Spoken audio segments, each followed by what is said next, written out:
नमस्कार साथियों, आप सभी लोगों का स्वागत है हमारे social media platform Yadav vision पर। साथियों, आज हम आप लोगों को लेकर आए हैं विश्व पुस्तक मेला दिल्ली में। साथियों, आज हम आप लोगों को बताएंगे कि ये मेला कब से लग रहा है दिल्ली में और इस मेला का तात्पर्य क्या। यहाँ पे बात करें, दुनिया की कोई भी किताब है इस मेले के अंदर अवेलेबल रहेगी। तो हम आपको मिलाते हैं श्री आलोक यादव, जो कि कमिश्नर हैं। सर, स्वागत है हमारे सोशल मीडिया प्लेटफॉर्म। बहुत धन्यवाद। ये जो नेशनल बुक ट्रस्ट के द्वारा हर साल ये पुस्तक मेला लगाया जाता है, ये अनोखा है अपने आप में। और इसको हर साल जनवरी में या फरवरी शुरुआत में नेशनल बुक ट्रस्ट करता है। और इसमें भारत की सभी भाषाओं की किताबें मिलती हैं, आपको सभी विषयों में मिलती हैं, हर वर्ग के लिए मिलती हैं, चाहे वो बच्चे हों, चाहे बड़े हों, चाहे बूढ़े हों, और हर विषय पे। इस बार बहुत सारी अन्य भाषाओं की, अन्य देशों से भी बहुत सारी किताबें आई हैं, जिसमें रूसी है और अबू धाबी की है और तुर्की की किताबें हैं, बहुत सारे देशों से किताबें हैं। सर, आपसे पूछना चाहेंगे, जैसे ये मेला है कब से लग रहा और इस मेला का लगने का क्या उद्देश्य है कि मतलब हर भारतीय के पास पुस्तकें और किताबें पढ़ने के अवेलेबल हो जाएं? जी बिल्कुल, क्योंकि पुस्तक ही में सारा ज्ञान है और पुस्तक को पढ़ने का एक अलग मज़ा है जो आज के डिजिटल प्लेटफॉर्म पे नहीं है। तो पुस्तकों का अस्तित्व बना रहे और लोगों तक पुस्तकें पहुंचती रहें, लोग उन पुस्तकों से ज्ञान अर्जित करते रहें, ये उद्देश्य है इस पुस्तक मेला का। और ये कब से लग रहा है मुझे नहीं पता, लेकिन मैंने तो बहुत सालों से देख रहा हूँ मैं इसको, कम से कम 10-15 सालों से तो मैं ही देख रहा हूँ। सर, इसका मेले का बात करें, ऑर्गेनाइजर कौन है, कि भारत सरकार करवाती है या दिल्ली गवर्नमेंट इसको ऑर्गेनाइज करती है? ये नेशनल बुक ट्रस्ट है, जो कि ministry of education, government of India का एक संस्थान है, वो करवाते हैं इसको। सर, यहाँ पे बात करें, जो बुक हैं क्या मार्केट के कंपैरिजन यहाँ पे सस्ती मिलती हैं या महंगी मिलती हैं? और प्रकाशक बहुत सारे डिस्काउंट देता है, अलग अलग प्रकाशक अलग अलग पुस्तकों पे डिस्काउंट देते रहते हैं। जी सर, ये बताइए, बात करें जो ये मेला है लग रहा है पुस्तक, तो क्या सिर्फ बात करें इंडिया की बुकें सारी हैं, वर्ल्ड लेवल की भी सारी बुकें हैं? नहीं, मैं तो इसको विश्व पुस्तक का कुंभ ही बोलता हूँ इसको। ये दूसरा हमारा कुंभ चल रहा है, एक इलाहाबाद में लग रहा है, प्रयाग में, और ये हमारा दिल्ली के प्रगति मैदान में लग रहा है। और ये पूरे विश्व की पुस्तक लिटरेचर पूरी कंट्री के, यूरोपियन कंट्री से लेकर अमेरिका, इंग्लैंड, सबका है। रसिया का पैविलियन बहुत अच्छा है, बच्चों के लिए बड़े आकर्षक का वो है। और ये मेला वास्तव में एक मील का पत्थर है। हमारे साथी आलोक जी, रीजनल कमिश्नर, और आरजे रविंदर जी दूरदर्शन से, और हमारे पुष्पराज जी, ये पुष्पराज यादव PhD स्कॉलर है JNU के। और मैं बड़ा भाग हमारे तीनों मूर्तियों का सम्मेलन हुआ।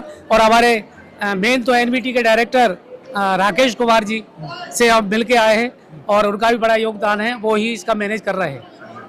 और ये हमारे लिए एक बहुत ही महान क्रांति एक पुस्तक के लिए है, और हमारी नई युवा पीढ़ी के लिए भी एक प्रेरणा स्रोत है।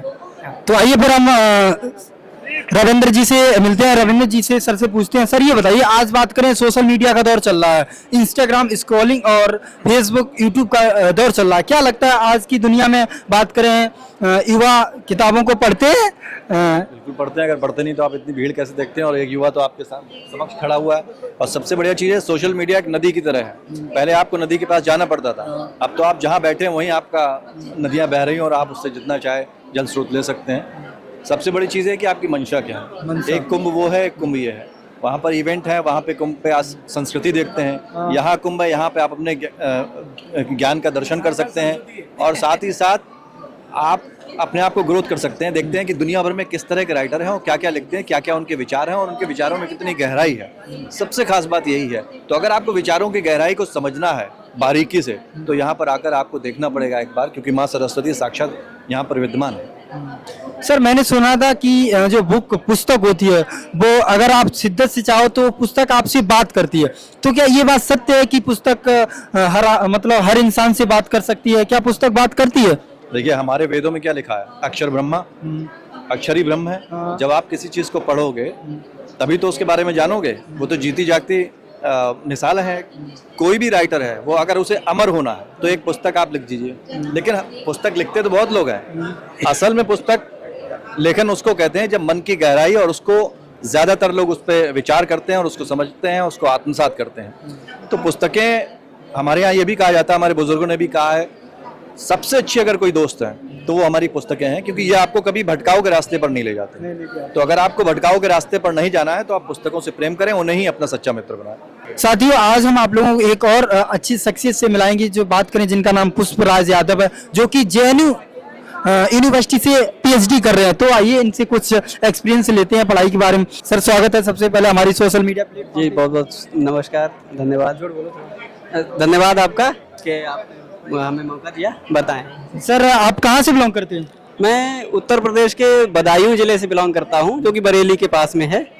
मैं वहां से, और वहाँ वो पूरा जिला जो है वो 3 चीज़ों के लिए फेमस है। एक तो पहला कि पेड़ा, पीर, फकीर और पोएट्री। वहाँ का जो साहित्य है वो अपने लिए बहुत फेमस है, इतिहास के लिए बहुत फेमस है। अच्छा सर, ये बताइए, बात करें जैसे कि आप राइट नाउ अभी पीएचडी कर रहे हो, तो आप इसके आगे क्या आपने बनना चाह रहे हैं कि पीएचडी करके मैं क्या बनूंगा देश के लिए, क्या आप देश के लिए अच्छा करेंगे? देखिए, पीएचडी करने का एक सीधा सा मकसद यही होता है कि आप अगर जैसे पीएचडी का दूसरा बहुत सारे जो फॉर्म्स में पीएचडी होती है, बहुत सारे सब्जेक्ट्स में पीएचडी होती है, लेकिन अगर मैं साहित्य से पीएचडी कर रहा हूँ तो उसका सीधा सा मकसद यही है कि मैं साहित्य का प्रोफेसर और हिंदी साहित्य और इन चीज़ों के लिए काम करना चाहता हूँ। और वहाँ से प्रोफेसर का एक बहुत बड़ा दायित्व होता है। इस देश में शिक्षा और शिक्षक का बहुत बड़ा दायित्व है। यहाँ जो इतना बड़ा मेला लगा है ये शिक्षा का मेला है, और यहाँ ज़्यादातर शिक्षक, रिसर्चर, मैं स्वयं रिसर्चर हूँ, बहुत सारे मेरे कलीग्स और क्लासमेट्स यहाँ पे आए हुए हैं, वो सब रिसर्च के बेसिस, रिसर्च के मेथड से आए हैं, उसी मकसद से आए हैं। तो इसके लिए बड़ी ज़रूरत ये है कि इस देश के लिए शिक्षा बहुत अहम चीज़ है, और हमारा काम यही है कि हम ज़्यादा से ज़्यादा शिक्षा का और ज्ञान के सृजन में अपनी भूमिका निर्वहन कर सकें। तो साथियों, जैसे कि पुष्पराज जी ने बताया कि मैं पीएचडी कर रहा हूं, हम पुष्पराज जी से पूछना चाहेंगे, क्या सर कोई अभी तक आपने, आप जैसा कि बता रहे कि आप हिंदी साहित्य के स्टूडेंट हैं, आपने कोई अपनी साहित्य, कुछ आपने एक पुस्तक, बात करें कोई रचनाएं अभी तक लिखी हैं? देखिए, क्या है कि मेरा लिखने का जो समय है वो बहुत कम समय का रहा है। मिनिमम 7-8 साल हुए हैं मुझे लिखते हुए, और उनमें भी एकेडमिक्स बहुत ज़्यादा वो रहती है, मतलब एक तरह की भागम भाग रहती है। एकेडमिक्स का अपनी व्यस्तताएं हैं, तो उसमें, और दूसरा ये है कि अपने आप में ये मुतमईन कर पाना कि हाँ मैं इस लायक लिखता हूँ कि मुझे छपवाना चाहिए ताकि मुझे दूसरे पढ़ें, इस चीज़ के लिए भी थोड़ा सा समय लेना चाहिए मुझे लगता है।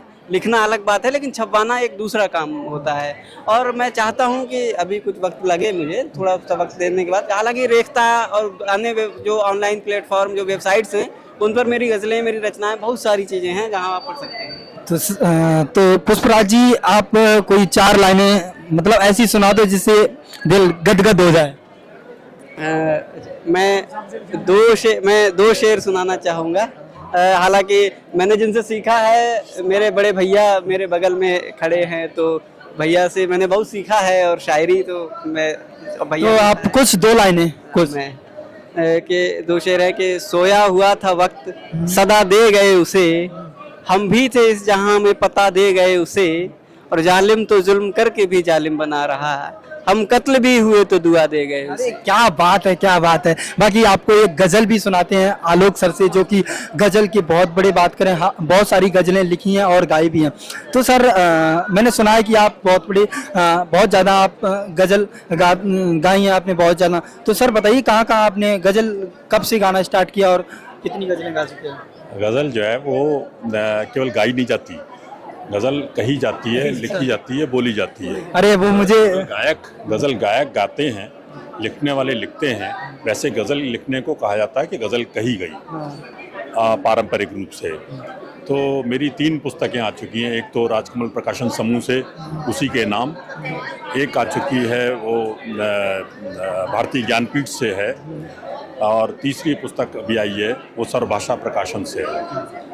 तो ये गज़ल के कुछ शेर आपको सुना देता हूँ कि मौन के ये आवरण मुझको बचा ले जाएंगे, मौन के ये आवरण मुझको बचा ले जाएंगे, वरना बातों के कई मतलब निकाले जाएंगे। राजनीतिक व्याकरण तुम सीख लो पहले ज़रा, वरना फिर अखबार में फिक्रे उछाले जाएंगे। क्या बात है, क्या बात है, आपने बहुत अच्छी गजल की। बाकी सर ये बताइए, बात करें आज गजल का अपने देश में बहुत कम बोलबाला रहा है, क्योंकि बात करें आज सोशल मीडिया का जमाना आ गया, रैप सॉन्ग हो गए, बात करें और सैड सॉन्ग है, इनका दौर आ गया। गजल क्यों, मतलब हमारे देश की एक बात करें, गजल हमारे देश का एक कल्चर था, लेकिन जो आज बात करें डे बाय डे कल्चर डूब रहा है गजल का कल्चर, तो वो क्या रीजन है कि गजल आज लोग कम पसंद कर रहे हैं, क्या उसका रीजन है? ये बिल्कुल सरासर गलत है। गज़ल को कम पसंद नहीं किया है, गज़ल की मांग बढ़ती जा रही है और गज़ल लिखने वाले बढ़ते जा रहे हैं, गज़ल पढ़ने वाले बहुत बढ़ते जा रहे हैं, गज़ल गाने वाले भी बढ़ते जा रहे हैं। अब आप उसका मुकाबला अगर इंस्टाग्राम पे पड़ी हुई एक रील नचनिया की या किसी की रील से करें तो वो कोई मुकाबला हो नहीं सकता, क्योंकि दोनों का तासीर अलग है, दोनों की बात अलग है। आप उससे मत जाइए कि फॉलोअर्स कितने हैं, लाइक कितने हैं। आप बकवास करने वाले एक लाइन पे 1 लाख लाइक्स आ जाते हैं, आप उससे कंपेयर मत करिए। गज़ल वो चीज़ नहीं है, गज़ल बुद्धिमानी लोगों का चीज़ है, जिनका मस्तिष्क खुला हुआ है, जो अच्छी बातें सुनना और पढ़ना चाहते हैं, जो जहन की बात करते हैं, दिल की बात करते हैं, बदन की बात नहीं करते। बाकी साथियों, जैसा कि आप लोगों ने सुना कि आज ये जो विश्व पुस्तक मेला जो आयोजित हो रहा है दिल्ली में, मैं तो ये गवर्नमेंट से, भारत सरकार से ये एक बार मांग करूंगा कि ऐसा ही मतलब मेला हर एक राज्य में लगना चाहिए, ताकि हमारे देश में जो पुस्तक पढ़ने का कल्चर डे बाय डे खत्म हो रहा है युवाओं में, वो एकदम जागृत हो जाए। ये हर एक राज्य सरकार को अपने राज्य में, राज्य की राजधानी में लगवाना चाहिए। ये सब बात करें सिर्फ अभी दिल्ली में ही देश की राजधानी में लग रहा है। नहीं, ये शुरू हो चुका है। नेशनल बुक ट्रस्ट ने कई राज्यों में पुस्तक मेला लगाए हैं। अभी यूपी में, लखनऊ में लगाते हैं, हर साल लगाते हैं, और उन्होंने गोरखपुर में भी प्लान किया हुआ है, कई जगह लगाते हैं। इससे हमारे देश का जो पुस्तक पढ़ने का कल्चर खत्म हो रहा था, शायद अगर मेला लगेगा तो मे भी हमें लगता है हर युवा को बुक खरीदनी चाहिए और हर युवा को बुक पढ़नी चाहिए, क्योंकि पढ़ने वाले होंगे, मांग बढ़ेगी तो लिखने वाले और छपने वाले भी आएंगे, आगे छापने वाले भी आएंगे। बहुत बहुत धन्यवाद आपका, आप सबको बहुत बहुत बधाई। ओके, धन्यवाद सर, धन्यवाद।